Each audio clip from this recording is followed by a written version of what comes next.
Tara, samahan niyo ako kung paano ko i-wrap yung Graham bars ko. So right now, I have two flavors, mango and Oreo. This is for my regular customer kasi meron akong consignment na coffee shop. So regular customer ko siya. Palagi siyang nag-order sa akin. And what I like about this packaging is very smooth yung appearance niya sa labas. And kahit tanggalin mo yung sticker na Oreo, mango, transfer mo sa kabilang side, hindi siya nagti-tear off.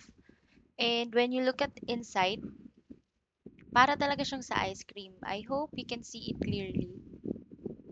Kasi na-try ko yung foil. If matagal na yung graham bar mo sa freezer, nagsistick yung yung sa foil.